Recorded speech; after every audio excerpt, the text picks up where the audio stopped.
On this episode of Cox Connections, community-wide reading projects in which people across the Roanoke Valley read a chosen book are part of a Roanoke Valley Reads initiative to encourage reading and emphasize the importance of literacy. The 2015 chosen book is Beth Macy's Factory Man. We'll talk about the book and how reading projects such as this bring people together and promote tolerance and understanding of differing points of view. And later, helping to overcome the technical challenges of area nonprofits with the help of volunteer software developers is a new ongoing project from Roanoke Codes. In August, Roanoke Codes held its first hackathon.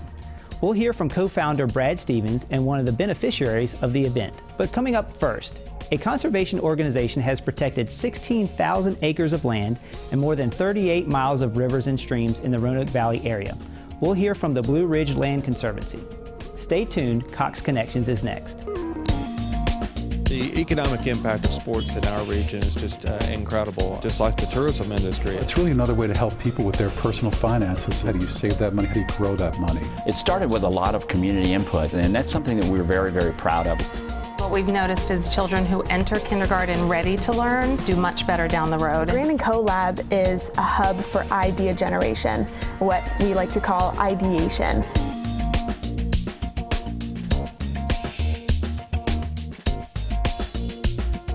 Welcome to Cox Connections, a link between you, our customers, and what's happening in the community we share. I'm Jeff Merritt, Market Vice President for Cox Roanoke. Working with landowners and through public support, the Blue Ridge Land Conservancy promotes the conservation of Western Virginia's natural resources, such as farms, forests, waterways, and rural landscapes. It has conservation agreements on land such as Carvin's Cove and areas around Mill Mountain. Here with me now from the Blue Ridge Land Conservancy are David Perry and Meagan Cupka. Welcome to the show. Thank you. Thanks for having us. Let's start off with just some big picture conversations. I mean, what are the big picture goals of the Land Conservancy? Sure. Well, sort of our unofficial slogan is "We Save Land." So the goal of the Land Conservancy is to work with people that own land out in the country, rural communities, who want to see that land forever remain as a farm or forever remain rural or agricultural. And we work up agreements with them that ensures that their land won't become the next McMansion subdivision or a Walmart or whatever it might be. Okay. And we agreed to carry out their wishes to see their land preserved in its natural state permanently, forever. Gotcha. Which is a long time. This is a big deal for landowners. I mean, they want to leave that legacy and want to have that land available. People really have a strong tie to their land. It's wrapped up in their memories, it's wrapped up in their hopes and dreams and their lives. And so we're helping them preserve something that's very important to them. How do you connect with these landowners? I mean, do they come to you? Do you go to them? How does that work? Yes, both. Okay, all right. We do a lot of outreach to landowners, and we take a lot of phone calls and hop in the car and go out and see landowners and that sort of thing. So it's sort of a combination of ways that people find out about us and we engage with them. And this is no small patch of land we're talking about, 16,000 acres and 38 miles right, of waterway. Yeah, we work in 7 counties surrounding the Roanoke Valley, and we protect 16,500 acres of land, which is sort of like 16,500 football fields, more or less, to give you an idea of how much land that is, and 38 miles of rivers and streams as well. Yeah. So that's a big bite to chew on, yeah. Oh, absolutely. And now this is not only for the landowners, but this has economic impact in the area as well, right? Well, absolutely. If you think about Virginia, our number one industry, or one of our top industries, is tourism. Agriculture is actually the top industry in the state. Forestry, another big industry. And when you conserve land, when you conserve these scenic views, and you conserve farms and pastures and forests, you're protecting the resources that make all these industries go. Right. So you can protect these wonderful views off the Blue Ridge Parkway and the views from the Appalachian Trail and those kind of things that drive the tourism industry, protect the farmland. And Virginia has lost as much as 100,000 acres of farmland a year in recent years. So we really want to take care of that land, make sure there's still places to grow food and have family farms in the future. That's awesome. That's fantastic. And so, thank you. Now, Meagan, let's talk a little bit about kids and educational opportunities, because this is even broader than what we've heard so far. What can you tell us about what that opportunity looks like for kids and education? Sure. One of our goals, in addition to preserving land right now, is to grow the next generation of stewards who will take care of farms or land in the future. Right now we have a program called the Chesapeake Bay Day, where we get all of the Botetourt County 4th graders out to a conserved farm in Buchanan, where they get to jump in a creek, they get to dig up all kinds of what they call macroinvertebrates, which are little creepy crawlies that live on the bottom of a creek. They get to walk through the woods, they get to learn about where they live in the Chesapeake Bay watershed and how they can affect the cleanliness of the bay and the health of the bay. We also have outdoor adventure programs that run through the summer.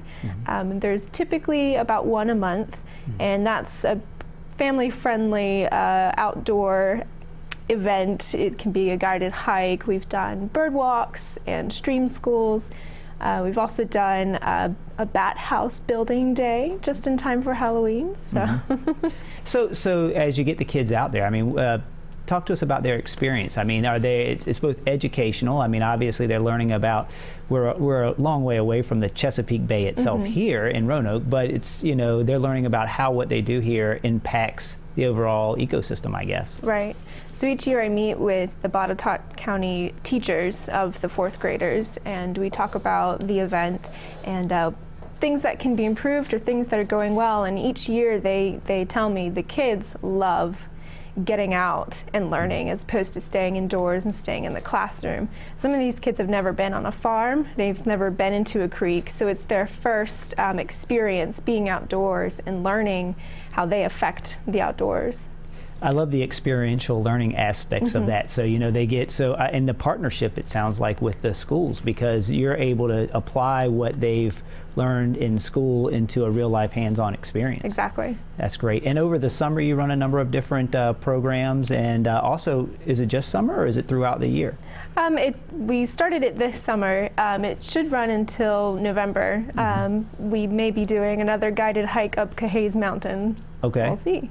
Fantastic. That's great stuff. And so I really would like to thank you guys for all the great things that you're doing here. Now, I know that you certainly work with landowners, you work with schools, you work with a number of different folks. You also reach out to the public and ask for feedback from the public on what you should be focused on. Is that right? Sure. Well, it's very important to us that we not only protect the lands that we think are important, but that we reach out to the public and find out what they think is important as well.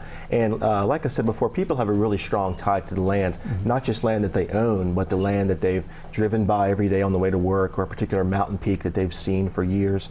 And so we've been, over the past couple of years, really trying to engage with the communities more, finding out what people want to conserve, finding out what's most important to them. If the land trust is going to be around in perpetuity, whether that's 50 years or 100 years or 1,000 years, or however long forever is, right? Right. We have to matter to people. And so it's very important to us that we're protecting the lands that matter to people. And as you get that feedback, I mean, are there certain themes that you hear coming out over and over again? Sure. People are very concerned about clean water. I think that's a big one. People are very concerned about scenic views. I think people like the Roanoke Valley, like the Roanoke region, because it still maintains that small town feel. Even though here in Roanoke we have a lot of big city amenities, people still like the fact that they can drive 5 or 10 minutes and be out in the country, and they don't want to lose that unique feel of Roanoke to urban sprawl and that kind of thing. So it's a nice balance that folks are looking for. They are looking for. Yeah, people say, you know, when they come to Roanoke, it's a great place to live, work, retire, whatever the case may be. But they like that city-country balance, and we're kind of trying to keep the city in the city and the country in the country. That's fantastic. I think that the work that you're doing is just amazing. At Cox, we have a big focus on conservation in general as well. It's a big thing for us. Absolutely. And we're really proud of the work and the partnership that you all have here. You're doing a fantastic job. Thank you. And I want to thank you both for coming in and giving us a little bit more of an overview around the work that you're doing. You bet. Thanks for having us. All right. Thank you. To learn more about the Blue Ridge Land Conservancy and how you can help, go to blueridgelandconservancy.org or call the office at 540-985-0000. Stay with us, more Cox Connections after the break.